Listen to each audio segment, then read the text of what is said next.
الرحيم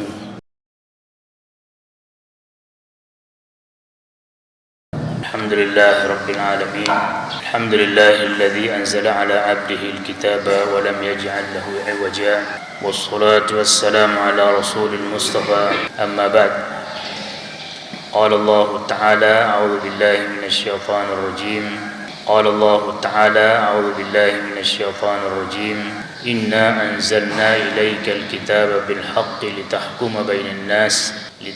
بين الناس بما أراك الله ولا تكن للخائنين خصيما واستغفر الله إن الله كان غفورا رحيما قال المصنف رحمه الله إنا أنزلنا إليك الكتاب القرآن بالحق متعلق بأنزل لتحكم بين الناس بما أراك الله أي أعلمك الله فيه ولا تكن للخائنين خصيما. Hadirin hadirat saimin dan saimat jamaah salat subuh rahimakumullah. Alhamdulillah wa syukrulillah, puji syukur kepada Allah Subhanahu wa taala pada kelemak mangkin iki kelemak sa ketelu di bulan suci Ramadan. Mudah-mudahan amal ibadah puasa, qiyam lail, zikir Quran sawan terbaca pada waktu yang lalu diterima oleh Allah Subhanahu wa taala, dan mudah-mudahan untuk hari-hari yang masih panjang ke depan ini Allah memberikan kekuatan dan semangat untuk terus bertaqarrub, mendekatkan diri kepada Allah Subhanahu wa taala. Pada pagi ini keutamaan bulan Ramadan dan keutamaan ibadah pada bulan Ramadan yang merupakan kelanjutan dari pembahasan tafsir pada waktu-waktu sawah liwat, yaitu pada surat An-Nisa ayat yang ke-105. Yaitu pada surat An-Nisa ayat yang ke-105. Allah Subhanahu wa taala bermanik, "Inna anzalna ilaikal kitaba bil haqq." Inna anzalna ilaikal kitaba ay al-Qur'an. Sesungguhnya kami telah menurunkan kepadamu Alkitab, yaitu Al-Quran.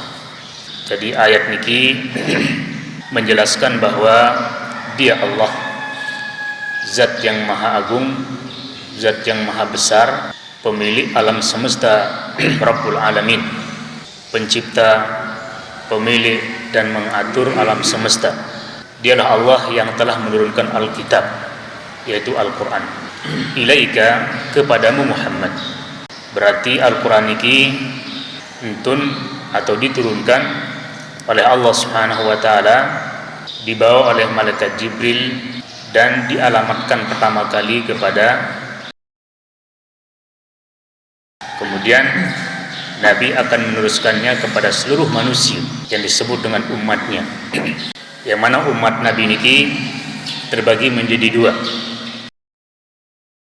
ummatul dakwah, yang kedua ummatul ijabah. Bahkan yang ada pada masa Nabi setelah diangkatnya sebagai Nabi dan Rasul, dan lahir setelah itu sampai dengan jilul kiamat, dan lahir setelah itu sampai dengan jilul kiamat. Niki disebut dengan umat ad-dakwah, umat sak wajib terdakwahi, umat sak Allah Subhanahu wa taala mewajibkan kepada nabinya untuk mengajak mereka kepada jalan Allah. Nah, kemudian yang kedua adalah ummatul ijabah, umat sa berjawab. Makna umat sa mati, umat sa beriman kepada Allah, beriman kepada Rasul, taat kepada Allah, taat kepada Rasul, dan mengimani segala rukun-rukun iman. Niki umat al-ijabah. Kafiruhum wa mu'minuhum. Apakah mereka kafir ataukah lebih-lebih mereka mukmin? Arabiyuhum wa a'jamiyuhum.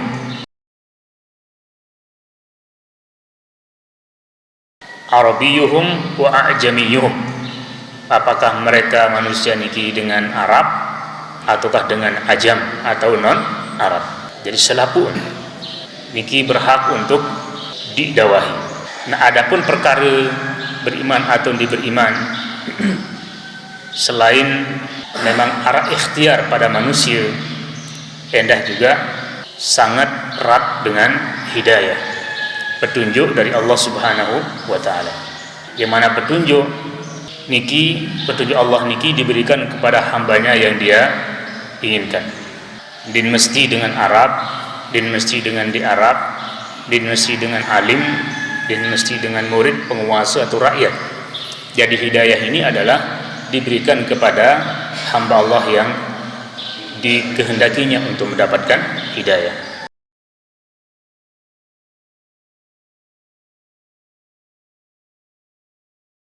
Sebagai pengudup-udup kepada Nabi Muhammad SAW, sewaktu Sandik Bau berusaha untuk bisa pamannya atau tuaan Abu Talib sak paling munkangan pada waktu itu, dan Abu Talib sangat cinta kepadanya, berusaha Nabi adil samati dalam iman, lalu ternyata Sandik Bau. Dan tentu niki menyebabkan Nabi menjadi sedih karena begitu banyak jasa istri Nabi kepada jasa Abu Talib terhadap Nabi, kemudian akan mati rugi, sedih. Nah, sehingga datanglah malaikat Jibril membawakan pengudup-udup bahwa innaka la tahdi man ahbabta, Muhammad dim tahu ya bin saya jiwa hidayah, petunjuk, walaupun orang yang sangat engkau cintai, walakinnallaha yahdi man yasha, melainkan sesungguhnya Allah akan berikan hidayah, petunjuk kepada yang dikehendakinya oleh Dia, Allah Subhanahu wa taala. Alkitab adalah nama lain daripada Al-Qur'an. Dalam Al-Qur'an sendiri, Al-Qur'an ini Allah sebutin kadang-kadang dengan Al-Qur'an, kadang-kadang Allah pun sebutin dengan Alkitab. Bahkan begitu banyak malik nama-nama yang lain. Lagu pada inti Alkitab dalam ayat ini adalah Al-Quran, sehingga Imam Al-Jalalain rahimahullah menafsirkannya dengan pasti ayat Al-Quran, yaitu Al-Quran. Al-Quran niki kalam Allah, manik Allah, yang mana Nabi sendiri bermanik, fa inna khairal hadithi kitabullah, paling solah isin rawas, paling solah ucapan adalah kalam Allah, isi manik Allah. Makna paling bagus bacaan yang terbaca adalah Al-Quran. Karena Al-Quran ini paham atau tidak paham, Arab atau di Arab, pokok yang terbaca niki akan menghasilkan pahala. Pahala lebih-lebih di bulan Ramadan terlipat ganda jadi 700 kali lipat, bahkan kelipatan-kelipatan saat tidak terhingga. Diturunkan oleh Allah Subhanahu wa taala pada bulan Ramadan. Keturunan pertama kali dari Lauhil Mahfuz menuju kepada sama'id dunia, kepada langit dunia niki pada bulan Ramadan. Dengan sekedip ndin sebungkul, melainkan sedikit demi sedikit, yang disebut dengan at-tadriji, sedikit demi sedikit. Sehingga dalam sejarah surat dan ayat saat pertama kali entun tiba Nabi jubung dunia ini adalah surat Al-Alaq, ayat sekek sampai dengan ayat kelima.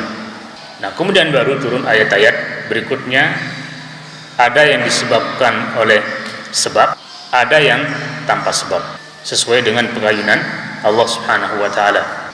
Nah, adapun hikmah tujuan Allah pentun ayat niki sekedik dengan sekedik adalah diantaranya hadin sadindik meninjut, hadin sadindik manusia itu merasa terbebani begitu menerima Al-Quran telung dasa juz 114 surat muandina sekaligus entun inna gamak ini saya arak rencana tamu Islam pada waktu itu surta sawah tamu Islam ragu-ragu, wah ini kasaan keberatan.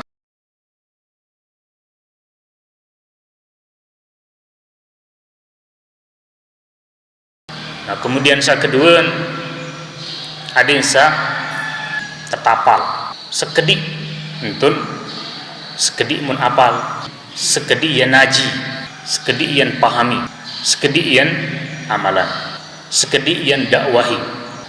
Nah, sehingga secara fisiologi, secara kejiwaan pun manusia ini modoh punya 5 ayat. Jadi modoh, gampang terpahami, gampang nak amalan. Karena tujuan dan fungsi Al-Quran ini diturunkan adalah tidak semata-mata untuk terbaca, melainkan untuk dipedomani. Untuk Al-Quran bisa dipahami, tentu harus terkaji. Dan agar paham menjadi benar, maka mengaji harus. Dan agar paham menjadi benar, maka mengaji harus lewat guru, yang disebut dengan talaqqi, atau oleh Imam Syafi'i rahimahullah mengistilahkan dengan irsyad ustadin, melalui bimbingan guru. Jadi tidak akan bisa menghasilkan ilmu yang matang, baik, benar dengan membaca sendiri. Lebih-lebih niki Al-Quran. Untuk memahami Al-Quran niki ia butuh ilmu luwih, ilmu alat. Luwih ilmu alat yang dibutuhkan ada sampai kepada pemahaman tafsir yang benar. Harus tahu bahasa Arab, harus tahu nahwu, harus tahu syaraf, sarf atau tahu balaghah, ilmu bayan, ilmu badi, ilmu usul fiqh, ilmu qawaid fikih, macam ilmu, mustalahul hadis, ilmu akidah. Nah, niki adalah ilmu-ilmu pendukung di dalam melakukan kajian tafsir Al-Quran sehingga menghasilkan hasil tafsir yang benar. Nah, niki fungsi Al-Quran untuk dipedomani. Nah, sehingga para sahabat pada waktu itu dalam pengakuan ini disebut dengan mutqin ba'da hafilnaha.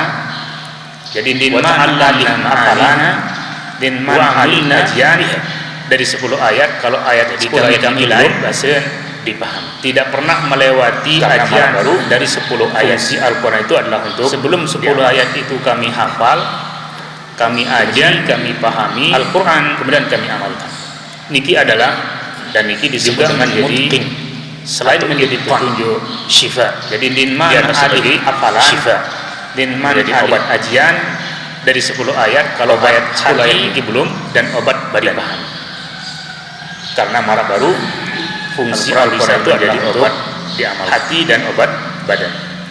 Karena marah baru fungsi Al-Quran itu adalah untuk diamalkan.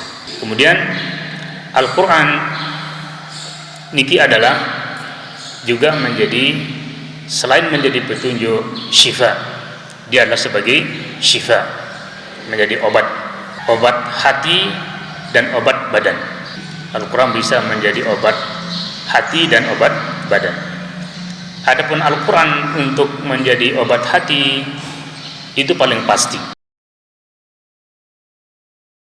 memberikan arahan, memberikan solusi jalan keluar, melunakkan hati. Segala masalah yang dihadapi oleh manusia dan boleh jadi kemungkinan akan dihadapi oleh manusia, niki Al-Quran siap dengan langkah-langkah jalan keluar. Dan ini adalah bagian dari obat hati.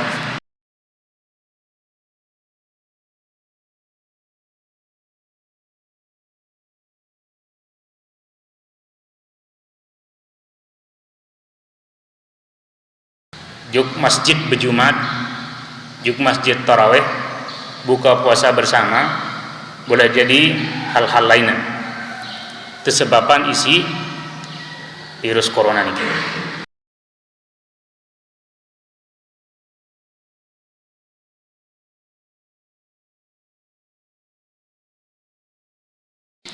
Nah, niki hal-hal seperti niki kalau tidak disikapi dengan ilmu, maka ini berontak jamaah.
Nah, sehingga pembekalan diri dengan ilmu itu harus menjadi utama. Adin sak apabila ngeraos dengan perkataan yang benar, andin berbuat apalagi membijaki, maka perbuatan dan kebijakan kita itu adalah berdasarkan ilmu dan benar. Dan itulah Islam. Karena potret kehidupan muslim itu adalah selalu memberikan kesejukan, selalu memberikan kedamaian, dan selalu memberikan jalan keluar dimanapun dia berada. Itulah Islam. Nah, jamaah sekalian rahimakumullah, inilah keindahan agama kita, agama Islam, yang Allah sendiri berpesan kepada umum tiang pelugum sami, wala tamutunna illa wa antum muslimun. Jangan sekali-kali kalian meninggal dunia kecuali dalam keadaan muslim. Mudah-mudahan Allah Subhanahu wa taala memberikan kita taufik hidayahnya, istiqomahnya, dan meninggal dunia dalam iman dan Islam. Dan mudah-mudahan Allah menerima segala amal-amal baik kita, amal ibadah kita, dan mudah-mudahan Allah mengangkat penyakit dari badan kita masing-masing, penyakit dari keluarga kita yang mungkin sakit, dan segera mengangkat penyakit atau segera mengangkat virus corona yang sedang menjadi penyebab ibadah tiang pelugum sami secara umum terganggu. Amin ya rabbal alamin. Sekalian niki wallahu taala alam. Subhanakallahumma wa bihamdika asyhadu an la ilaha illa anta astaghfiruka wa atubu ilaik. Wassalamualaikum warahmatullahi wabarakatuh.